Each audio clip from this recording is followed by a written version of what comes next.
Hi everybody, Chris Titley here and welcome to Scoreboard. This episode is powered by SwiftX, Australia's top-rated crypto exchange and proudly homegrown, just like many of the athletes and business leaders we feature on Scoreboard.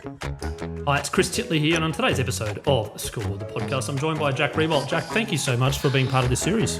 Yeah, thanks for having me. I appreciate being on. Mate, we're live from your car, mate. Where are you heading today? I'm just leaving Albert Park. I have been I go to the Chinese doctor and remedial sort of Chinese acupuncture sort of once every 2 or 3 weeks, just to try and keep some form of health in my body post footy. So I'm on my way home, and then my wife's away actually at the moment. She's walking the 3 Capes with a group of friends. We've got a mutual friend, and his wife's walking it as well with them. So they're down. I think they're at top of Mount Fortescue. Was the last correspondence I had from them. So they haven't got far to go till they walk down into Fortescue Bay and finish up their 3-day walk, and then they've got a couple of days in Hobart. But so after this, I am going for a run and then looking after 3 children at home, which will be good fun. Looking forward to it. Mate, this is like a complete mirror of my life. My wife did the same thing, the 3 Capes, did some times in Hobart about a year ago, but she had pneumonia the week before, so she struggled a little bit, but she got through, and there was a glass of champagne at the end, and they went to the art gallery and all sorts of things in Tassie. So, mate, It's a very important place to me. We actually, like, one of my businesses I have with my wife is called Authentic Leaders, and we take corporate people and clubs to 3 Capes and use it as a remarkable classroom for the leadership stuff that we do and culture pieces that we work with businesses. So I've done it probably 6 or 7 times. This is Carly's first time, so she's very excited, and I'm extremely proud of her and the group of girls that they're going to come through with flying colours, it sounds like. And, mate, the 3 kids at home, are they getting some good daddy daycare this weekend? Hey, getting some Chinese takeaway? No, they had I do a bit of cooking at home, so I'm not too bad on that front. But the kids are going great. They miss their mum a lot, obviously, but they're looking forward to Saturday when she rolls back in. And we have been having a lot of fun. It's funny how when there's one less adult in the house, they gravitate, I think, a little bit more to each other. So our eldest 2 are 6 and 4, soon to be 5. 2 girls. They have spent a lot of time together, and then our youngest is a 2-year-old boy, and he just wants to kick the footy 24/7 and hassle his sisters. So they've grown closer, I think, a little bit over the last couple of days when they've had one less parent to one parent them, but probably also tell them off as they mischievously make their way around our house. Mate, 17 years as an AFL player, but 6 years as a parent. What's harder? Oh no, like I don't know whether hard is the right word. But yeah, footy, you can switch off from footy. You can't switch off from being a parent. Even when you're not in the vicinity of your children, there's something that obviously you're constantly thinking about them. So parenting trumps football in all aspects. No, 100%, mate. I got told some good advice recently. I've got 3 there, 12, 10 and 8, but some advice is if you're in a good headspace, you're in a good mood, you become a much better parent. But if you're not, or you're tired, or you're a little bit grumpy, or a little bit hangry, that reflects to the kids, and then there's that elevated volume that happens in the house.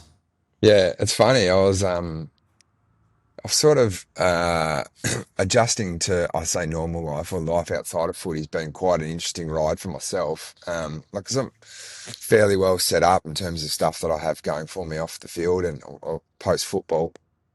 But the competitiveness is one thing I've lost a little bit, so I'm constantly on the search for that and what that releases in your body when you're in that full competition mode. So I've recently just started doing some more mindfulness and particularly breathing, and finished a 10-day challenge with our oldest a couple of nights ago, just trying to create good habits or trying to create good system and method in your life to make sure that you stay pretty stable with your emotional control and I mean, little kids have big emotions, and big kids have big emotions as well. And I'm a big kid. So it's just finding ways to put new tools in the toolkit, or tools that I probably haven't used for a couple of years now because I haven't been playing footy in a sort of high octane environment.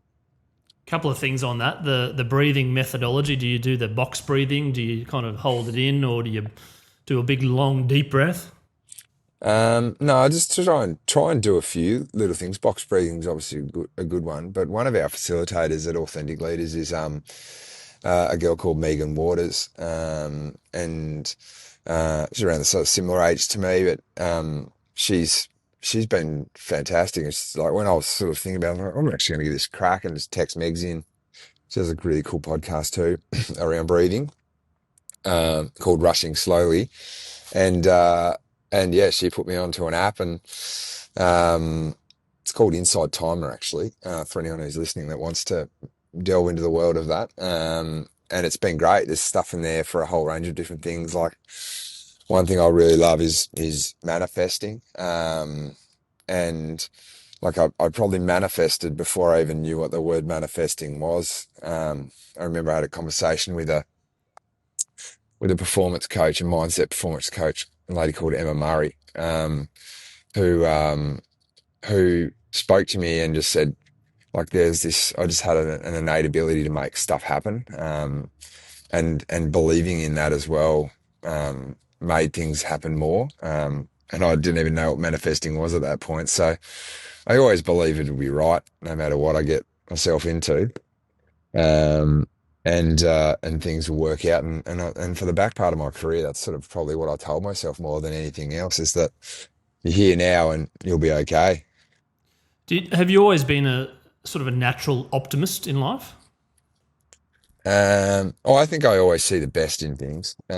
Certainly the best in people, and sometimes that gets me into a bit of trouble because I look at things a glass half full, and I might miss some red flags or miss cues. But I go into most of the things in my life, or certainly probably all of the things in my life, trying to have a successful outcome out of them. Are you a goal setter?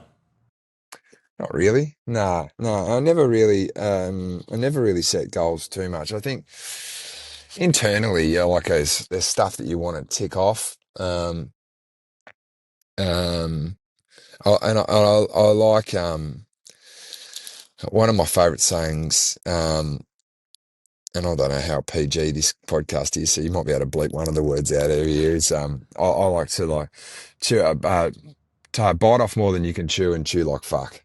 And I think that's something that I've sort of just like, well, if I'm in it, I'm working and I'm going as hard as I possibly can, and doing whatever I can to make that happen. And I mean, everything that I sort of attach myself to now is one, to make me a better person, um, and make my family's life easier as well, make people around me happy. I'm really into activating things, and seeing groups come together and have a good time, but also grow.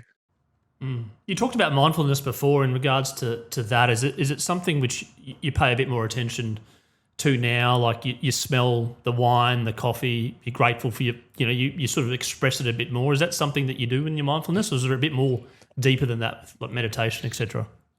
I think it's a little bit of everything, of just appreciating obviously what you have. But I would say it's probably just I'm going to use the word woo woo. But I like that. I think it's different. I think I really enjoy being curious about different ways of doing things. Like um, post my career, I've done stuff like astrology classes,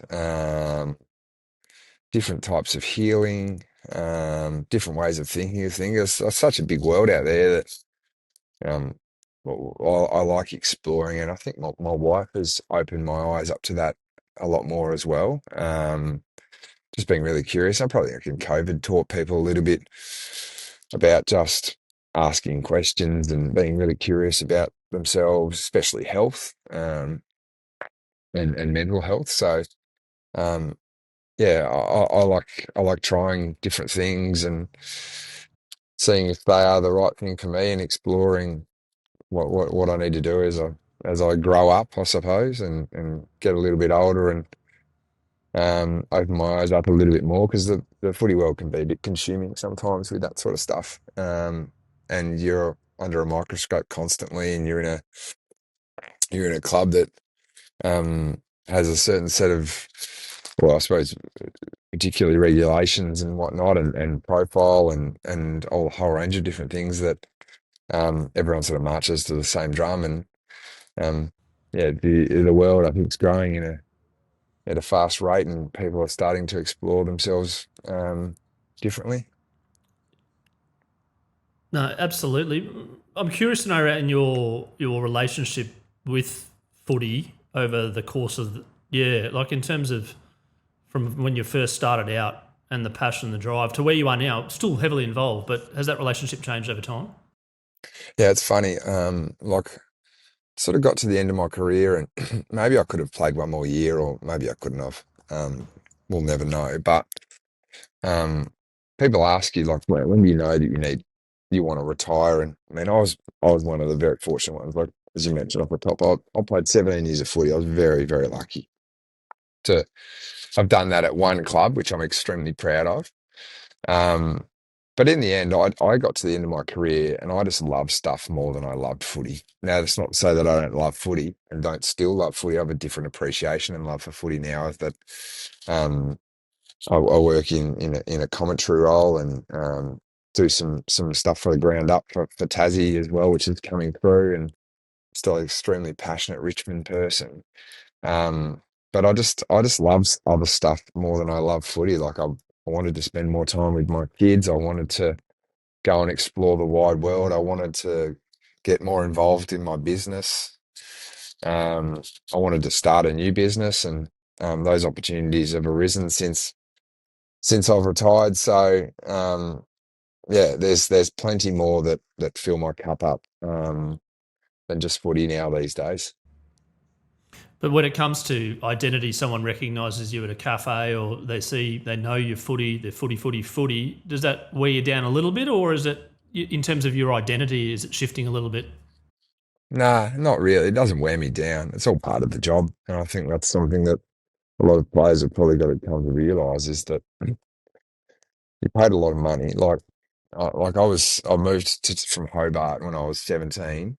I got on the boat. I worked at Sportsco for a year and a half in a shoe shop, earning like $16 an hour or something, $15 an hour. And then I think my first year at Richmond, I might have earned maybe $180,000 as a 17-year-old. I had no idea what tax was. I was as green as they come. And I mean, that's a lot of money for an 18-year-old kid to earn. I was pretty fortunate. I went in with a host family when I came over here, and the dad was a partner at EY, Ernst and Young, and he helped set me and Carly up and give us our foundation for, obviously, the life that we now live today, and gave us great advice and helped us out tremendously. So yeah, and that, my point there is that you're paid well, but you're not just paid to go and play footy as much as you would.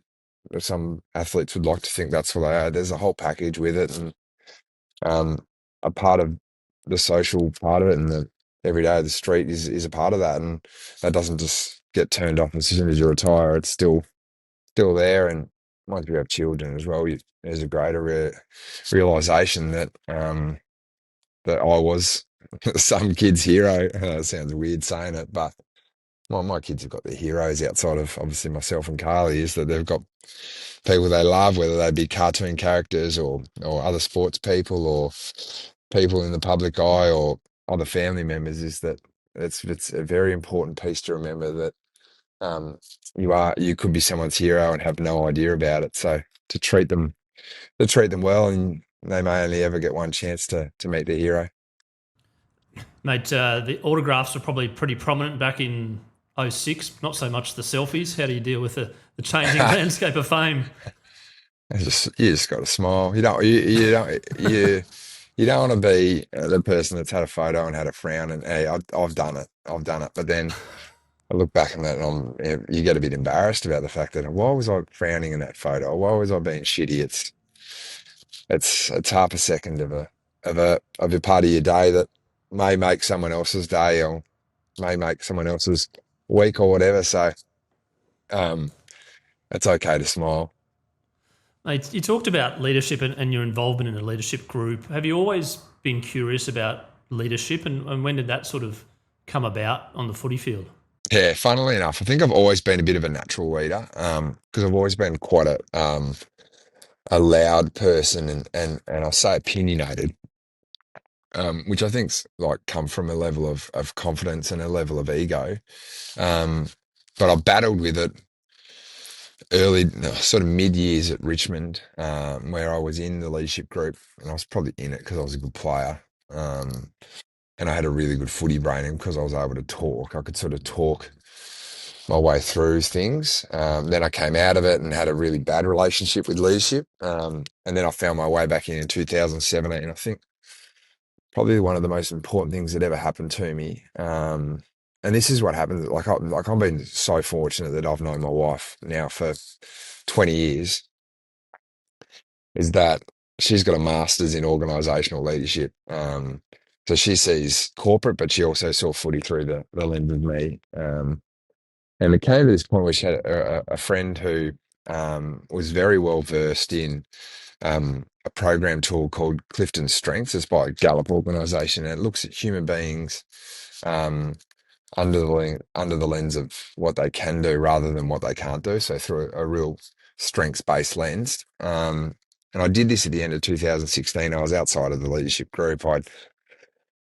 Like Richmond was going pretty crap at the time. We'd played finals in 13, 14, 15, and then had a bad year in 2016, and I felt some responsibility for that. But then I went and did this Clifton Strengths Finder, and it gave me a new perspective on myself and how I viewed myself, and it was coached very well by a lady named Sarah, and I've done it again with a friend of ours called Daniel, who actually does some stuff for Authentic as well, and the tool looks at these themes, and you get coached on how they help you be the best version of yourself, and how those themes can actually help in areas that maybe you might see as a weakness or an area that you'd like to improve, so you can lean on that just a little bit more. So to give you an example, I've already mentioned activator. That's one of my top 5 themes, and that's why I like starting things. I'm a really good starter of stuff. And I get enjoyment out of seeing people come together. My favorite top 5 theme is a thing called woo. I've already said woo in the podcast, but this is different. It stands for winning others over. So I think it's a great leadership trait. It's also one that can be very dangerous as well. That if you have the ability to win others over, you can get them to see your side of any point or any argument well, but then it can be quite manipulative as too. So, like, I learned that in 2016, and one, it changed my perspective on me. It made me more aware of also that sort of loud, controlling conversation that I did have sometimes in team meetings, to be a bit more, a bit smarter about when I made comment and how I made comment. But it made me look at myself a whole lot differently. But it also made me look at my teammates and others differently as well, and really focusing on what they can do rather than what they can't do. And that was a real shift at Richmond in 2017. And it's funny how that stuff like that spreads like wildfire. And AFL organisations, they work on this thinly knife's edge where things are going well, everyone will fall in line. But if things go bad, they can fall out of line pretty quickly too. And we just all happen to fall in the line and stay in line for a long period of time. I'm curious around, firstly, feedback and as you were growing up, how did you go with feedback? And then has that changed over time? Have you always sort of had the same approach to feedback? Um, I think it's always adjusting feedback, and it needs to adjust as well, especially in team sport. Like, there's direct feedback where, I mean, if you're in the arena, there's stuff that you need to get across pretty quickly, and that sometimes comes without the sensitivity of the tone of conversation, and it might not even come from the right person. But but follow up is the thing that is critical with feedback. I reckon that once you give feedback, and feedback is has such negative connotations, or it does for me. Like, it sort of triggers something in me that I've got to constantly remind myself that feedback is positive and negative. So I'll give you an example that happened to me in the last week or so. As I mentioned, we've got a couple of little business interests. We've got a freight business in Hobart, in Tasmania, and we've just ordered on. We've got a guy who's our general manager down there, a guy called Mark Clark, and he's an unreal operator. Knows the business back to front, and we're very lucky to have him.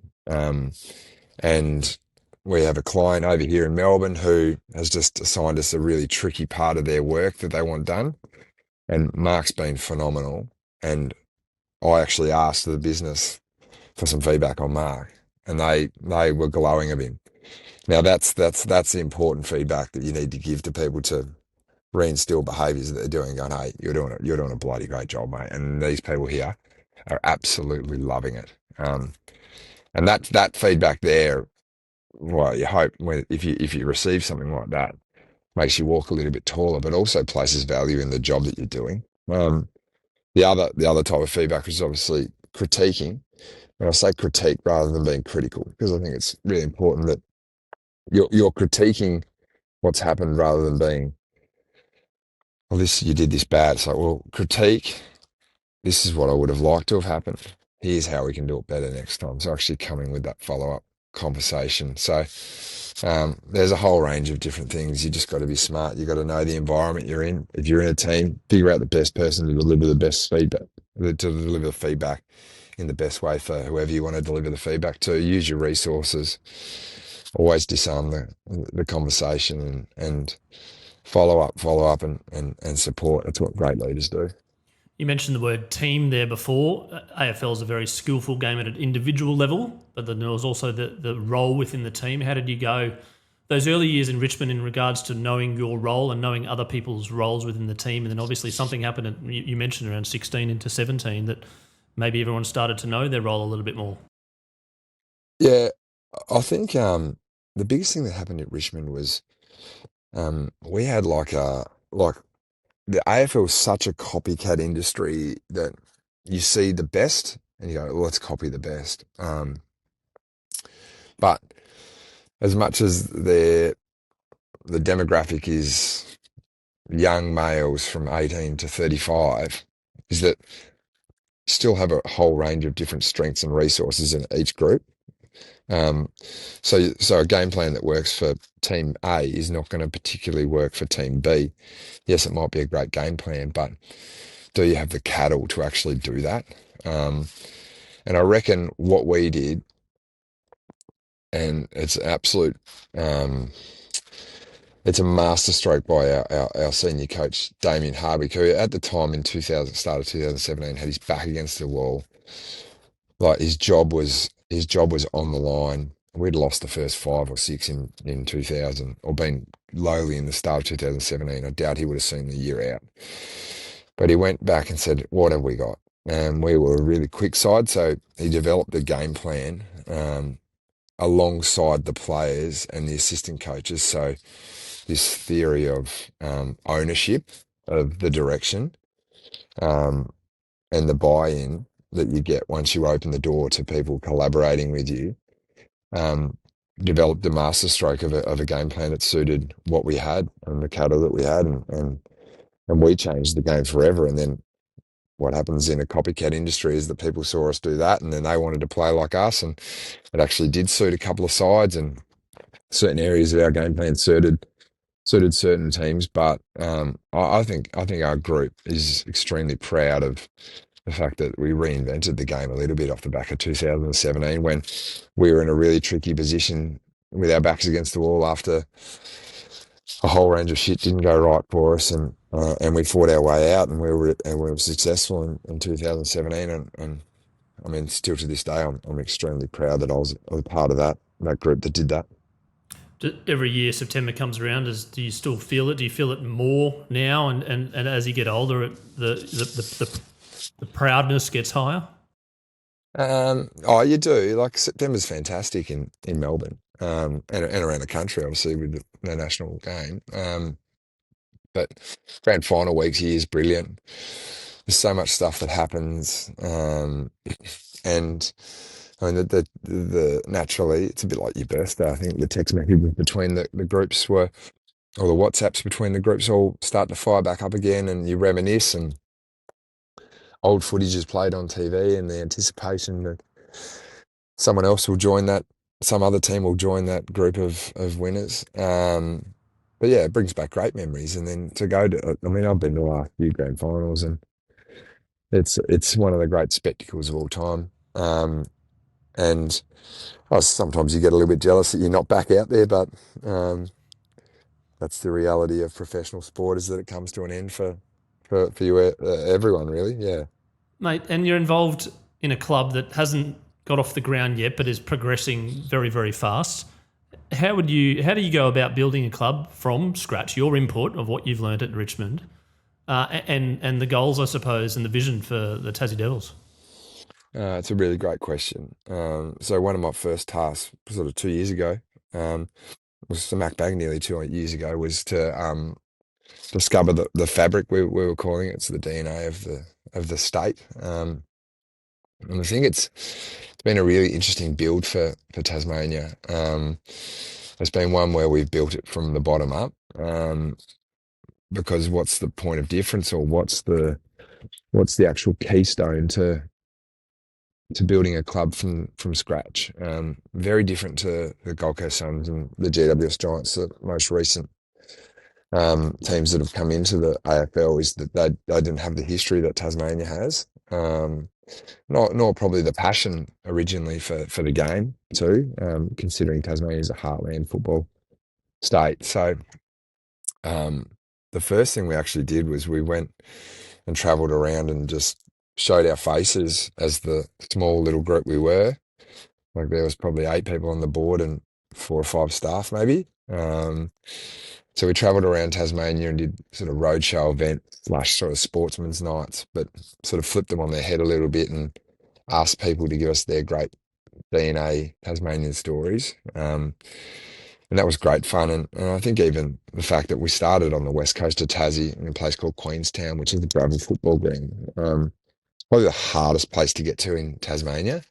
On the mainland of Tasmania, there's a few islands that are a little bit difficult to get out to, but so we went and started in the hardest spot, and I think that even symbolises that it's been a very hard road for Tasmania to get where it's got to, and there's a beautifulness about starting in the most difficult place, because that's where the gold probably lies in these sort of culture builds. Now the team is starting to build out now, obviously with the workforce, and the players have started to come for the VFL and the VFLW, so we sort of know what it's going to look like on field. But the focus on that off-field stuff and the DNA has been one of the most important things. And from there, we came up with 6 pillars of what it means to be a Tasmanian.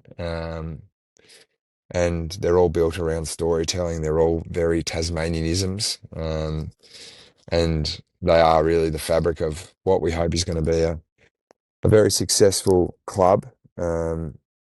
And obviously a successful team. I think the club bit is very important. That it represents the state on a national stage and potentially international stage in a very good light, and paints the picture of what it means to be a Tasmanian and what it will mean for people to come from the mainland and actually play for Tasmania too. You've got a little bit of a blueprint in the Jack Jumpers there on what they've done and how they've built their club. Do you speak to them? Do you talk to other codes, including obviously the Hobart Hurricanes as well, and the T20 success there as well? Yeah, I love chatting to Christine Finnegan. She's one of my most favourite people in the world.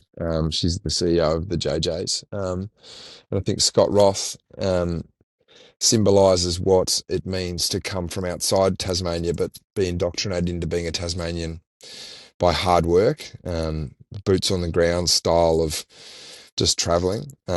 So, I mean, we would have been very silly not to look at the Jack Jumpers and see how they've done it. They've been so successful. Obviously, they've won a title, but they've been so successful at capturing the hearts of Tasmanians and representing them well on a national stage. So, um, I mean, that relationship between the JJs and the Hurricanes you mentioned, and netball in Tasmania, has actually started a business called TALS, which is the Tasmanian Tasmanian Academy of Leadership in Sport, which is a great opportunity for young Tasmanians to become upskilled in areas in professional sport, and whilst also getting qualifications in there too. So those businesses have all come together, and I mean, we don't really compete against each other because we all represent the same place, and we run at different times of the year as well. So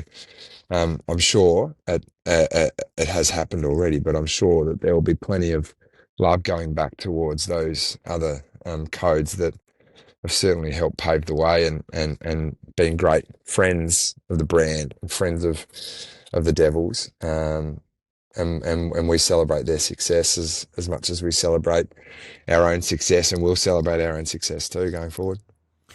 Mate, the importance of storytelling is very high in this social media world. Probably wasn't as prominent in 2006, 6, 7 when you started, but some breaking news is that the Tasmanian Devils have got the GWS social media manager. Did you see that? Jacob's come across, which is cool. Yeah. Some of their content's just been outstanding. As a Brisbane Lions fan, I follow the GWS socials because it's so fun. Yeah, no, that's good. And I mean, it shows. Like he's very good at his craft. Probably the best person in the AFL at what he does.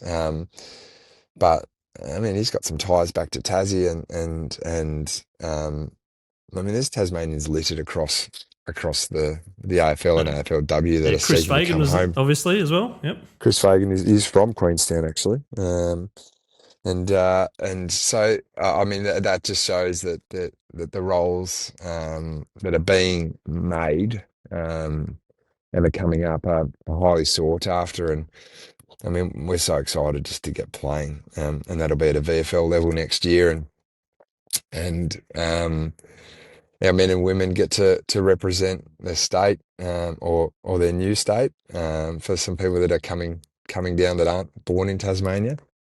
And that'd be so good. We won't be talking about stadiums, or we won't be talking about high performance centres. We'll be talking about the footy. Absolutely. Looking forward to that moment. Speaking of moments, I always ask my guests about their scoreboard moment, which is a moment in their life, which is like a sliding doors and or Kodak moment where it's very visual and they can recall it instantly. But from that moment, life changed.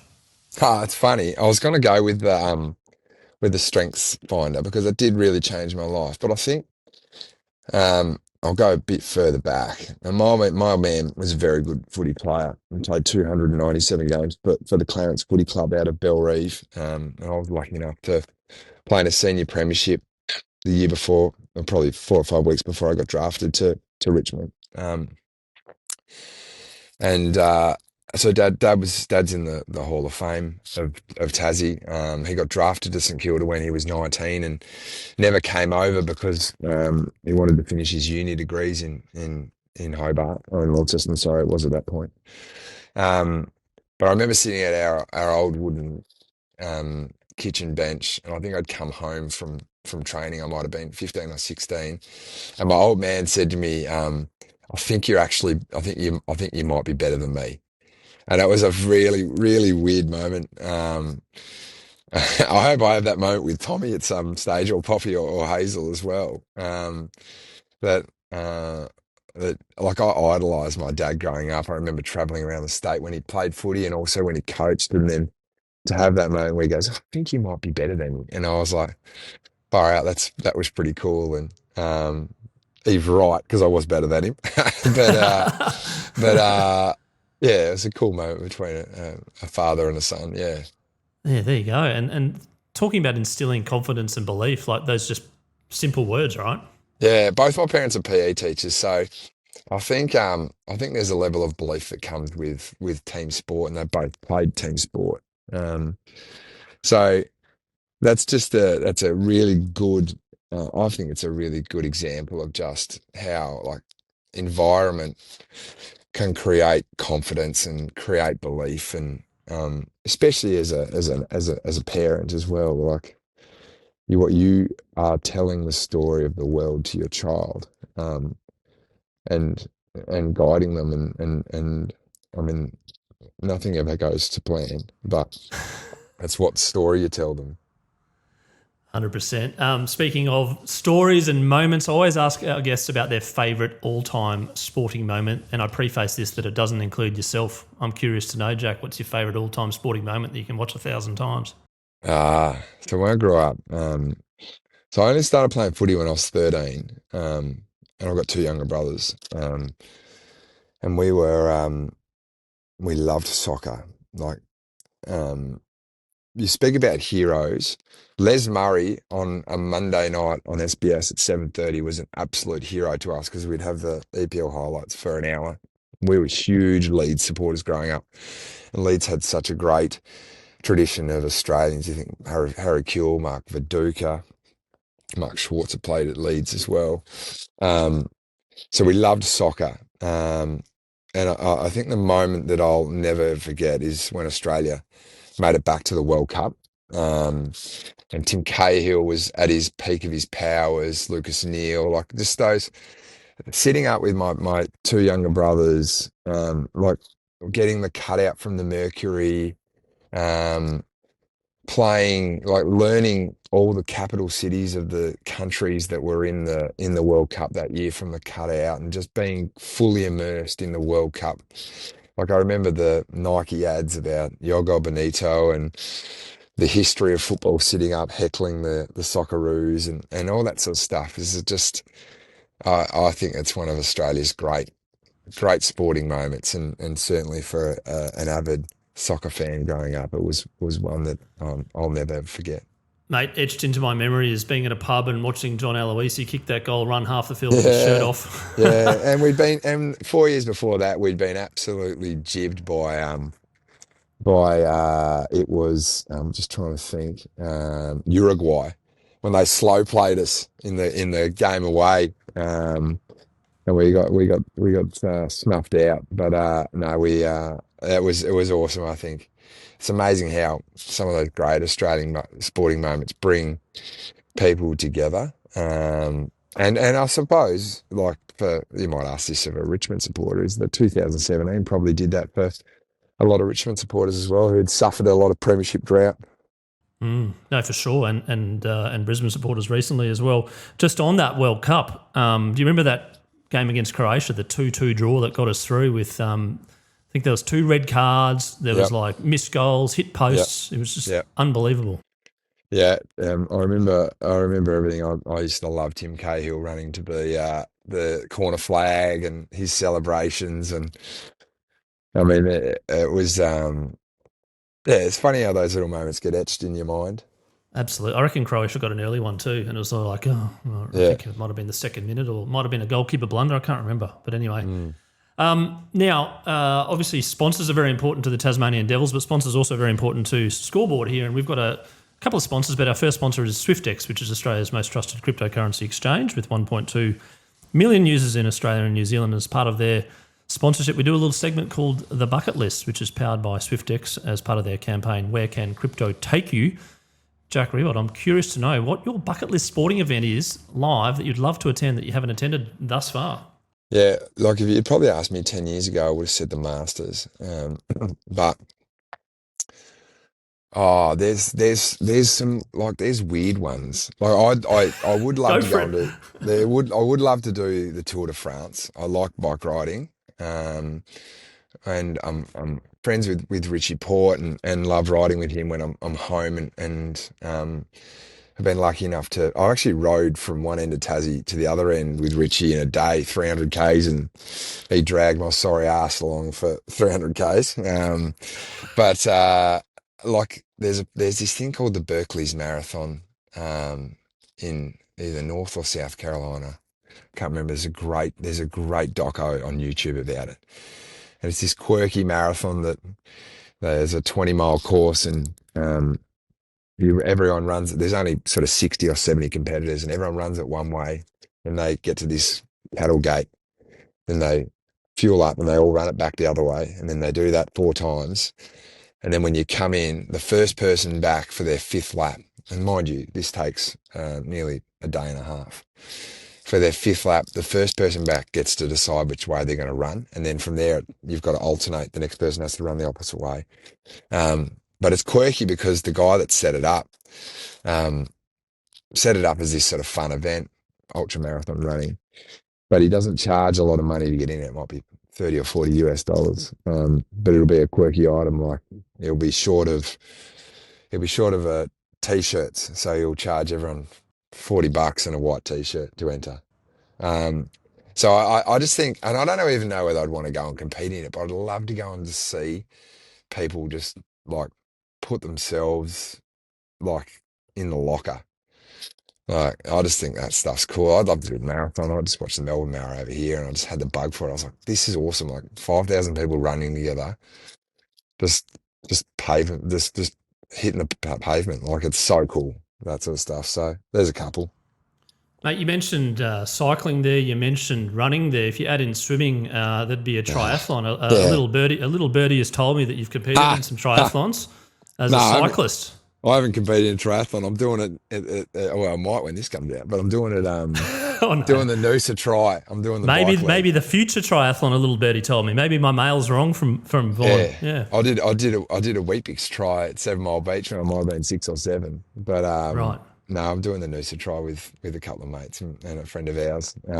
So that's going to be good fun. I think we're going for the social things rather than the race. And 3 families are going to live under one roof and just run amok for 4 days, and it's going to be great fun. And you're doing the cycling league, I believe. Correct, yeah. Correct. I'm just about to go for a run with the guy that's doing the running league as well. So cross-training. Mate, and the Tour de France, would you be doing it with a couple of vinos in hand as well, you reckon? Yeah, I don't mind. I'm very passionate about Tasmanian wine. But I think I'd like to do it and actually ride a few of the stages and take the family along. And like, you can't follow the whole thing. But that European experience for my children. My parents took me to Europe when I was like 9, and we backpacked, I think. We had a combi van or something. I remember a lot of things like that. So creating those core memories when my kids are old enough to get on a plane and go over the other side of the world. Yeah, that's a pretty cool thing. Mate, speaking of Tasmanian wines, apparently I have to say a code word in this podcast. It's called toll puddle. Yeah.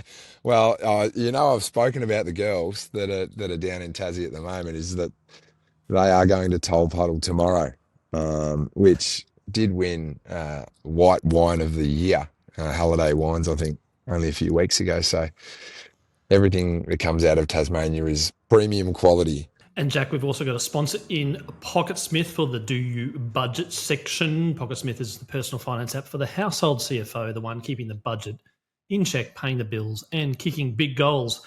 Over 80,000 Aussies use Pocket Smith to track their spending, see their net worth and plan ahead. As part of their sponsorship, we do a little section. Jack, do you budget? Are you the CFO of the household? No, it's a very collaborative approach. But yeah, no, we're pretty good with us. Like as I said, like we've bought our first house and we're pretty young. And I think we've done a lot of hard yards renovating. So we've probably renovated 6 houses, myself and Carly, and learned a lot about each other and learned a lot about renovating over those times. And I think everyone's sort of looking to try and earn a few bucks here and there. So we're always very open and interested in things that crop up in the world and opportunities. Yeah. There you go. Check out PocketSmith, the all-in-one budgeting app that I use, and categorizations, etc. Too many coffees, maybe. Too many subscriptions, maybe not. One final question, Jack. You talked about that moment with your dad when you were 15 or 16. Some advice now to a 15 or 16-year-old that potentially wants to play as a professional athlete. Look, I got some great advice from a guy called Grant Thomas, who was coaching the Saints at the time. And he told me to be as good a kick on my left foot as I was on my right foot. And so I walked to school every day with a footy, and every 3 steps I'd take a kick on my left foot to make me as good a kick on my left foot as I was on my right foot. And I think that boded well. But yes, it gave me great skill acquisition, but also gave me instilled behaviours about training and determination and being better and taking every step is a really important one. And yeah, that was probably some advice that I got that I think still relevant to this day, that train the way you want to play. So for anyone out there that is aspiring to be an AFL player, yeah, do that. Did you have fun?